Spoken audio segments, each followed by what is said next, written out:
Handoff, Damian Williams trying to get to the edge, breaks a tackle, 35, 30, Damian Williams, 20, stays in bounds, 15, 10, 5, touchdown, Kansas City. Damian Williams runs to immortality and will be remembered forever in the Chiefs' kingdom. Tiamu stays on his feet, and he whistles one complete for a first down to Alonzo Russell. Good snap, good place. The kick is up. It is long enough, and it is a Missouri winner. The thicker kicker connects. I had no doubt. He's nails in practice. He's been nails all day.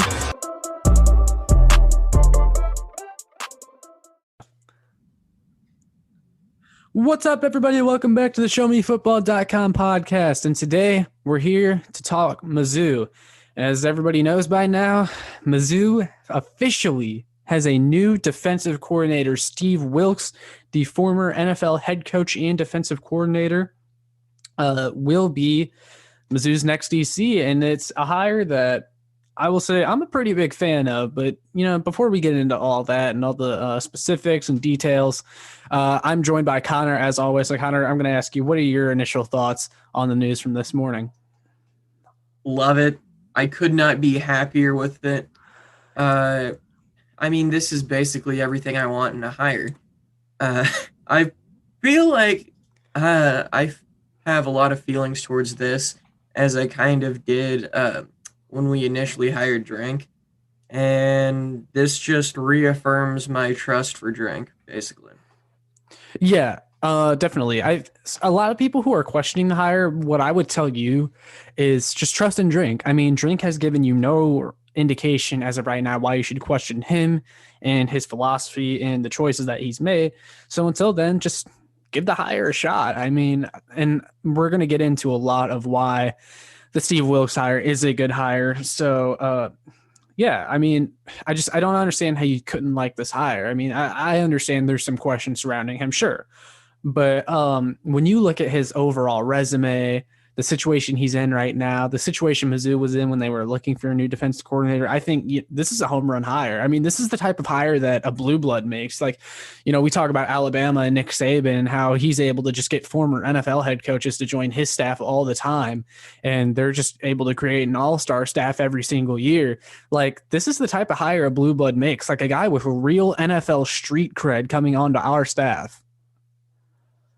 Yeah, I'm not 100% sure what Steve Wilks' future plans are, because, you know, the reason that Saban gets all those guys is because they know that Alabama is essentially coaching rehab. They go to Alabama for a season, and then they either get another position job in the NFL or they become the head coach at another, like, Power 5 school. And I don't know if that's really the goal that Steve Wilks has. Actually, I know we'll get into some of the things that he said before, but I don't know if this is the job that he thinks has the staying power or not. But either way, I'm happy to have him. Let's talk about that to start. So, for those that don't know, Steve Wilks has bounced around a lot in the NFL, and it's not really because of anything he did. He's just had some of the worst luck with the whole Arizona Cardinals thing and the Cleveland Browns going over a coaching change, and he wasn't chosen to stick around, all that. He took a year off the game, and he specifically said, I'm sure of it, that his next spot, what he wants is longevity. He doesn't want to bounce around anymore. He's been in like 5 cities in the last like 5 years. He wants to settle down with his family somewhere and go somewhere where he knows he's wanted and he knows he has a spot until, you know, he doesn't. And I think that shows that, a lot of people kind of wanted the defensive version of Drink, including us. Like, I would have loved that. Someone like a Chad Staggs or, you know, an up and coming kind of guy. But those guys we're always going to use Mizzou as a stepping stone until they got a head coaching job somewhere or something better. Steve Wilks is 51. He's not a high upside guy. He's just a known commodity. I don't think Steve Wilks is going to be getting hired for any blue blood jobs in the near future. And I think this is a spot Steve Wilks wants. It's a spot he likes. It's somewhere where he knows he's going to stay for a while. And I think that's one of the good things about hiring someone like Wilks instead of an up and comer, because, you know, they're not just using Mizzou as a stepping stone. Yeah. I feel like eventually we could get to the point where he does use Mizzou as a stepping stone, and he wants his own program. That's just like one of the only concerns I have on that front. But I guess you could kind of consider the defensive side of the ball his program because Drink's not going to touch that. So Steve Wilks is going to be the top dog on the defensive side of the ball. So he should be happy here. Yeah, Drink has, mentioned before about how the defense, like he left the defense up to Ryan Walters. He was involved in a few personnel decisions and stuff like that. And Drink does know a little bit of defense, but he said like, look, that's like not my side of the ball. I mean, we all know that the next person he was hiring to be the head coach of the defense in a way. And that's something Steve Wilks has experience in, he's had success in, and something I'm pretty sure he can do. And look, coaching the defense at Mizzou in the SEC is much easier than coaching an NFL defense. So that's one thing Wilks has going for him. If he was able to have, some sustained success in the NFL, just imagine what he could do here at Mizzou. Oh yeah, and there's a big difference game planning for an offense led by Sean McVay than an offense led by Sam Pittman. Right. And let's get into one of the big questions surrounding this. Is a lot of people are saying, man, I'm questioning if he can recruit. Is this guy a good recruiter? We don't know. He hasn't coached college since 2005. There's not really anything you can point to as evidence as to why he's a good or bad recruiter. And I mean, like I said, the college landscape has just changed so much since 2005 that there's no way you can make a judgment on him from back then. So what I'll say is, I mean, look, the guy has, several years of NFL experience. That's something that appeals to recruits all the time. I mean, they love guys who have NFL experience, guys who are able to say, look, I coached this guy in the NFL and that guy. And they know what it takes to get to the NFL. Then they've seen a lot and they know a lot.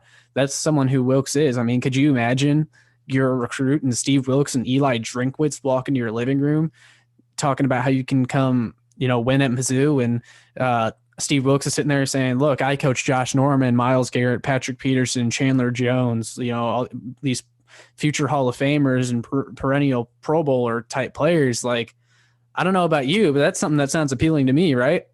Oh yeah, especially given the fact that Josh Norman was like a 5th-round pick out of Coastal, and Josh Norman was kind of Steve Wilks' guy, given the fact that his breakout season was when Steve Wilks was the D-backs coach. Mm-hmm. So, and it's not like he just like ran into talent.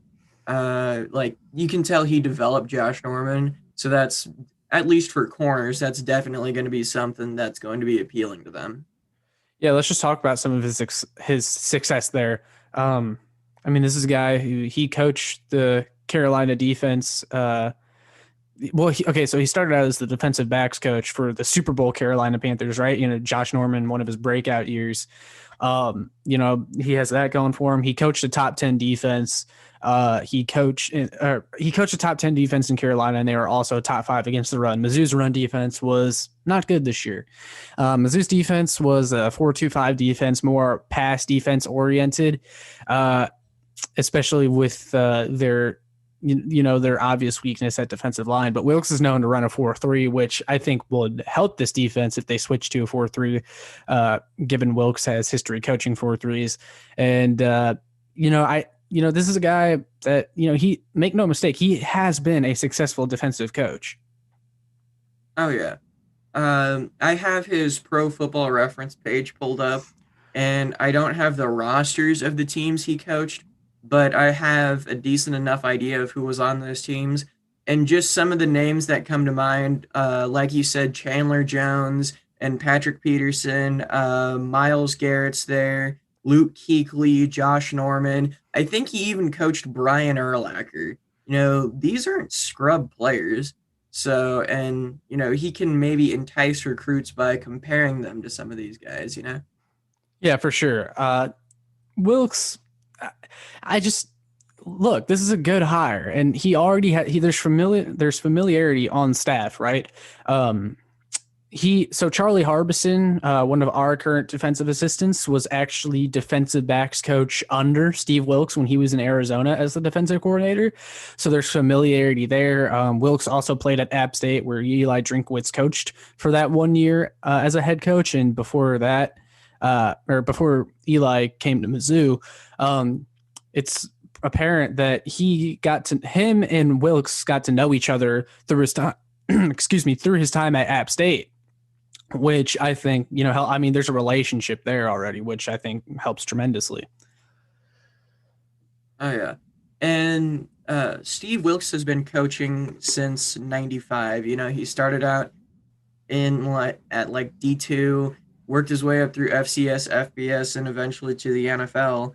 So he obviously has a lot of relationships. So I have faith that he'll be able to put together a pretty good staff for Mizzou, and I don't know if we'll have many guys stick around, but I feel confident that we'll be able to get a good staff in general. Yeah, let's talk about that a little bit. So,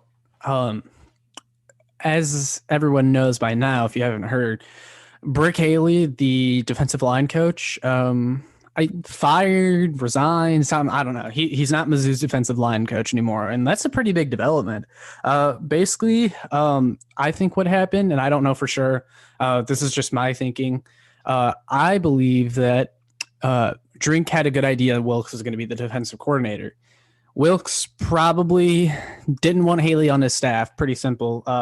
Wasn't really impressed with him. Drink probably wasn't very impressed with him, which is understandable. I mean, the Mizzou D-line, we used to be known as D-line Zoo, and since Haley took over, we just haven't been that. And, a lot of that actually, I think, goes on Odom. I think Haley's a fine coach. Like I said to you, I think he's kind of like I think of him like I think of Walters in a way. Like Walters, I defended. Haley, I will defend. Like, I thought he was a good coach. I thought he was, a decent recruiter just based on guys we were able to pick up. But like, if you're able to upgrade there, like, I'm not going to complain about him leaving, Oh, yeah, without a doubt. Yeah. And it'll be interesting to see who Wilks brings in. And they may not bring someone in. Wilks may just be a defensive line-oriented guy. Usually, whoever the defensive coordinator is also coaches a specific position, like Ryan Walters. He was like a safeties guy, I think. But, it'll be interesting to see what they do there. And then as for David Gibbs, who was one of the candidates to be promoted to defensive coordinator for Mizzou, if he's not defensive coordinator now and his name was in the running, like, he may just look to leave now, and he may not be wanted either by Wilks or just Drinkwitz and the staff in general. So, like, if you're David Gibbs and you're like, well, if I just got turned down for defensive coordinator, essentially, when am I going to be able to step up at Mizzou? Like, when am I going to get that opportunity? Well, you probably aren't. So if you're David Gibbs, maybe you're looking around, or maybe you see the writing on the wall, or you just see what's happening to all the other Odom holdovers like Walters and Haley, and you're like, well, I'm done here. If I'm David Gibbs, I'm sticking around until I'm let go, because he already has a foundation here and a home here and everything. And obviously the fact that he was even considered for the defensive coordinator position shows that he has respect in the building. And I feel like the best move for him would be to stick around until he can get the defensive coordinator job at another school. I feel like now that his name will be thrown around for maybe some smaller schools, maybe some SEC schools. So he'll just have to probably ride it out. Maybe if some stupid school gives Odom another head coaching gig, he can join him as the DC there or something. But I feel like the best move for everyone in the Mizzou building would be keeping him around as the D-backs coach, because like I said, he's already respected, and it'll just help with keeping recruits around so that there's no transfers. Just keeping some sort of stability in the building would be nice. Yeah, I agree with you there. I actually like Gibbs. In fact, I just didn't want him as defensive coordinator. However, the one game he was defensive coordinator when Ryan Walters was out with COVID, the South Carolina game, that was one of our best defensive performances of the year. So I'll give him that. And like you said with recruits, like our defensive back recruiting has been pretty damn good lately. And David Gibbs is like 90% of the reason we landed Ennis Rakestraw, and he's someone I really want to keep around. Not that I think Rakestraw would leave if David Gibbs leaves, because, you know, it's possible David Gibbs doesn't stick around. I don't want people to think like, oh my God, Rakestraw's leaving. But I mean, he was the guy that, you know, recruited him here. So just keep that in mind. But I like David Gibbs. Yeah, like I would actually like to see him stick around. So yeah, that's just me. Yeah, I'm not going to really be concerned about Ennis specifically, because I feel like Steve Wilks is going to walk into the building day one and make some comment to Ennis about, oh, yeah, you remind me of Peanut Tillman or something like that. Yeah. That would get him excited and make him want to stick around. Yeah, for sure. So here's another thing about Wilks. No matter what you think about him, really, I don't see how you can't agree with me that he's an upgrade over Ryan Walters. Like, if you think Ryan Walters was bad, right? Like, I defended him, but if someone who's listening, if you think he was bad, you know, what did he have in his resume before he became Mizzou's defensive coordinator to say, oh, he's a great defensive coordinator, right? Nothing really. So you're bringing in a guy who has tons of NFL experience coaching pretty well too. You know, everything we've already said, you know, you take all of that into account. Wouldn't you be excited about that guy as defensive coordinator as opposed to Ryan Walters? Because I sure would. I think like this is nothing. This is an upgrade at the very least. And, you know, I hate to just compare him to someone from our favorite team, Steve Spagnuolo, but I think I actually see a lot of similarities from this ad to the Chiefs adding Steve Spagnuolo for their defensive coordinator job, because Wilks was someone who failed as a head coach and took a year off from the game. And he came back to Mizzou. Steve Spagnuolo did the same thing, right?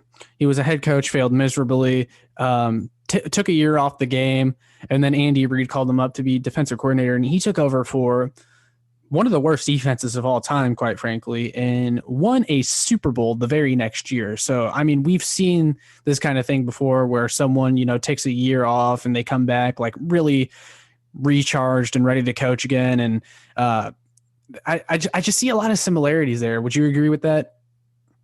Yeah, I see what you mean. I mean, Steve Wilks doesn't really have the Super Bowl pedigree that Spags had. Yeah. But then again, Mizzou's not competing for Super Bowls. Mizzou's trying to win the SEC East, and I feel pretty good about that. And Wilks, 1 year as a head coach, he was in a division with Sean McVay, Russell Wilson, and Kyle Shanahan. So, I mean, even though he was 3-13, I didn't think he was that bad of a head coach. And he has that head coaching experience. He's been a head coach twice, once with the Cardinals and once at Savannah State, which I guess is a D2 school. And, you know, I feel like he'll have that ability to kind of take some of the pressure off of Drinkwitz, because I've said on here several times before that I thought Drink seemed overwhelmed at times. And, you know, Steve Wilks has been coaching for, 25 years between the NFL and college. So he's been around the block a few times.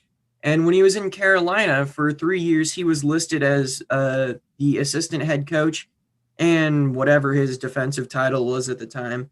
So it wouldn't shock me if he is listed as something other than just defensive coordinator. I could see him being the Mizzou assistant head coach too. Yeah, definitely. And I mean, he has experience being an NFL head coach, which I think, you know, brings a lot to the table. I mean, I feel like we basically said everything about the hire that we needed to say, but I did want to talk about a couple other things in this podcast. So first of all, I wanted to highlight the new transfer Mizzou added. Well, actually, they had two commitments since the last Mizzou episode. So first being Blaze Akili Aldridge, the transfer linebacker from Rice. He picked Mizzou a few days ago. This is someone who was two-time All-Conference USA and averaged 10.5 tackles a game this past offseason for Rice. He's someone who has really good size, should come in and be able to contribute immediately for this Mizzou team. Did you have any thoughts on that? I have a good feeling about this kid. Mm-hmm. I don't know why. He didn't go to Coastal. Yeah. I'm usually not a fan of white guys with long hair, and like Clay Matthews bothered me. But when I see this kid, for whatever reason, I just think of Coastal. I don't know why, because obviously he went to Rice, but I just kind of get like that likable, good team that Coastal was feel from him. Also, the dude's name is Blaze. Like, how can you be trash with a name like Blaze? Yeah, I'm excited about this. I think this is truly well, and he was someone who was drawing interest from a couple other SGC teams, a lot of Big 12 teams. This is someone who had some high major interest. This isn't like someone who Drink took as a developmental prospect on a flyer. Like, this is someone who could legit contribute next year and step in kind of to that Nick Bolton role. He won't be anything near Nick Bolton. Don't take that the wrong way. But, this is someone who could definitely contribute to the defense and kind of fill the hole at linebacker, because besides Devin Nicholson, who started alongside Bolton last year, there's a lot of question marks at that position. And then the other commit was Kansas City wide receiver Mikai Miller. He's a 5.73 star according to Rivals. Hey, I'm all for adding more offensive weapons. There's not much else to say. I don't know too much about him. I haven't watched any of his film or anything like that, but another 2022 commit. So Drink continues the ball rolling locally. Yeah, and, I don't know how much he's going to see the field. Like, we hardly saw any freshman wide receivers hit the field last year. But it's just part of the whole keeping the borders closed type thing. Yeah. Even if he's not very good, it's always nice to get some local kids in. Yeah, and you mentioned how freshmen and wide receivers, or really freshmen in general, didn't play a ton for Mizzou this year. And that's where I think not having a non-conference schedule hurt. Everyone's like, oh, can we do this all SEC schedule thing every year? This is so fun. No more dumb non-conference blowouts. The non-conference blowouts are very helpful to freshmen, because in the second half, they're the ones playing, the entire rest of the game. They're actually getting some, run as a freshman. And that's where I think not having the non-conference games hurt, is these freshmen kind of get discouraged. Yeah, I get that. I just wish that instead of like Southeast Missouri, our non-conference games were against like Kansas or Illinois or something, just a game that has meaning. But I definitely see the value of essentially preseason games against just crappy teams. But at the same time, as a viewer, they're just like not extremely fun. Yeah. I wanted to touch on the dumpster fire that is the Tennessee football program. I'm sure you'll enjoy talking about this too. So Jeremy Pruitt, the Tennessee head coach, was fired the other day after an internal investigation concluded that he committed several recruiting violations along with some other coaches on staff. And Philip Fulmer, the athletic director at Tennessee, also quote unquote parted ways. So looks like they're going to be a mess, and the NCAA is probably going to hammer them pretty soon. And 4 Tennessee players entered the transfer portal just yesterday, or since, not even just yesterday, but just since Pruitt has been fired. And several of them, I think Mizzou should take a look at. And Tennessee might not be able to field a team next year. That's how bad this has gotten. And then also there was a story that, and I don't know if this is true or not, but if it is, I find it absolutely hilarious. I still find it absolutely hilarious, but I wanted to ask you about it and see what your thoughts were. So it was reported that Tennessee was giving money to recruits by stuffing cash in McDonald's bags and giving those McDonald's bags to recruits when they were on campus visits.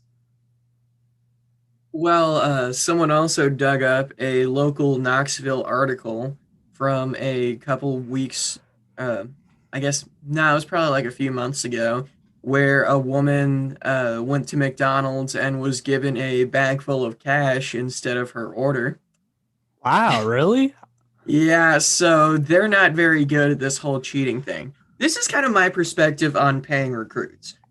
Look, I'm not going to sit here and be like, oh, well, it's hurting the integrity of the game. It's such a disgusting act. Let's be honest. We know the good programs are paying their kids. It's been going on for decades now. It's never going to stop. Sometimes the NCAA turns a blind eye to it, like Georgia has been doing the same thing Tennessee has. But you're not hearing about Georgia. You know why? Because they're a blue blood. But anyway, if you're going to cheat, at least do it right. Tennessee was not subtle about this at all. And it's just so funny how stupid they were about it. And I'm not surprised considering Jeremy Pruitt sounds like an idiot. But how do you screw up that bad? Like, if you're going to cheat, at least do it right. Well, the funny thing is how obvious they were cheating and they still sucked. Like, if you're going to cheat, at least be good. They cheated and sucked. It's kind of like during the whole Dan Snyder scandal, one of the accusations that he had was he was paying the refs, and then their old GM said, well, he wasn't paying them enough. Yeah. And Philip Fulmer, the AD, I think he had like an exit press conference or something like that. And he was like, or maybe, I forget how long ago this was, but I guess there was some kind of conference or whatever. Someone asked Philip Fulmer, why what Jeremy Pruitt did well or something like that. And his answer was he recruited well. And they were stuffing cash in McDonald's. Like, that's crazy. You're going to have to find that story and send it to me about the lady who got a bag full of cash. You think Tennessee had a partnership with the McDonald's and was like, look, just stuff this money in the bag when a recruit comes up to the window? It wouldn't shock me. I can just imagine Pruitt with like stacks of cash, and they're like, all right, when one of our players comes through the drive-thru, you give this to them, and then the minimum wage employees don't care and just ended up giving it to some random chick. You almost wonder if maybe like they hired or paid a couple people to go work at McDonald's and pull this off for them. I wouldn't doubt it. I mean, that seems too smart for Tennessee. Yeah, you're probably right. All right. If that's true, if that really is true, we need a 30 for 30 on that. Dude, like I said, if you're going to cheat, do it right. Yeah. And let's just talk about some of the guys who have entered the transfer portal for Tennessee, and some of them that I think Mizzou should be interested in. I actually wrote about this, but Mizzou has about 4 spots left, unless someone else leaves or whatever. But right now they have 4 scholarships left to give out. There was a lot of guys who entered the transfer portal for Tennessee, or just okay. It's complicated. First, let me just start with Big Cat Bryant. So Big Cat Bryant, the Auburn defensive end, he's someone that Mizzou, I'm pretty sure, was looking at.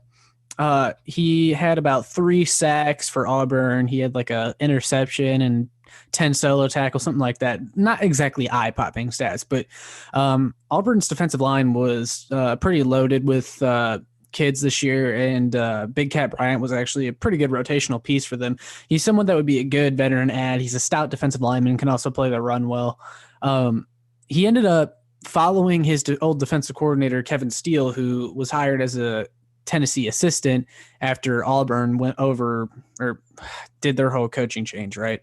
Which was stupid. Yeah. Just wanted to point that out. Yeah, no, for sure. I totally agree. That could be a whole nother podcast, honestly. But Kevin Steele went there, right? And it was thought that Big Cat went there to follow Kevin Steele. Well, he did, and he posted a Tennessee commitment post on his Twitter or whatever.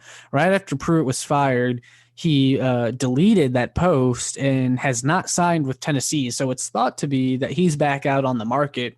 I think Mizzou should definitely take a look. He would be a good ad. And then someone else Mizzou fans know, Eric Gray, the running back that ran all over us in week 2 of the season.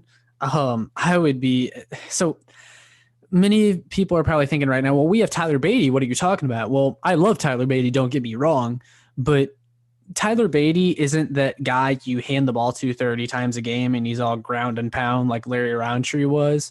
So I feel like if adding Eric Gray would essentially be like adding another Tyler Beatty to take the load off of Tyler Beatty. And given that there's questions around BJ Harris, one of our running back recruits, signing or not, I think Eric Gray would be a exciting ad, and I'm sure he'll have plenty of interest. I'm not saying Mizzou is after him or there's a good chance they get him, but that's just someone that I would at least reach out to and be like, hey, would you like to come play at Mizzou? Because that would just add a whole nother aspect to the offense, another weapon that Mizzou can use. I love Eric Gray. I think that would be a really good ad. And then Henry Toato, I think that's how you say his name, but he was like Tennessee's best linebacker this year. He was probably the best linebacker in the SEC outside of Nick Bolton. He entered the transfer portal yesterday, had about 76 total tackles for Tennessee this past season.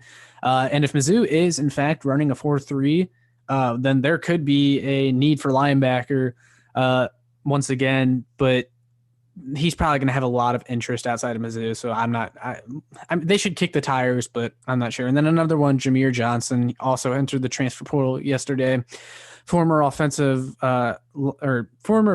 offensive lineman, who actually had Mizzou in his final 3 when he was making his decision a couple of years ago, was on the 2 deep for Tennessee, could come in and contribute on the Mizzou offensive line. So yeah, those are just a few names that I've gathered that I think Mizzou should take a look at, but that's pretty much it.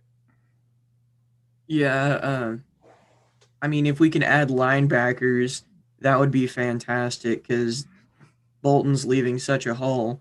And that one running back that you mentioned, when you were talking about him, I just kept thinking of the Chiefs signing Le'Veon Bell. Like Le'Veon has ran all over us multiple times before, and like we haven't used him much, so it seems like we basically signed him just to make sure that he can't run all over us. So I feel like even if he doesn't take many snaps away from Beatty, that's kind of what signing that running back would be. And I believe he's only a sophomore too, so he would have a lot of time here. Oh yeah. And something that I wanted to mention is I feel like there's one man who just like 100% deserves the Tennessee coaching job right now. And that's Gus Malzahn.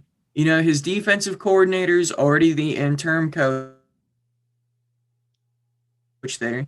Gus Malzahn has had so much success at Auburn. It was really dumb that they fired him. And Tennessee is known for hiring SEC retreads, except for this retread is, good.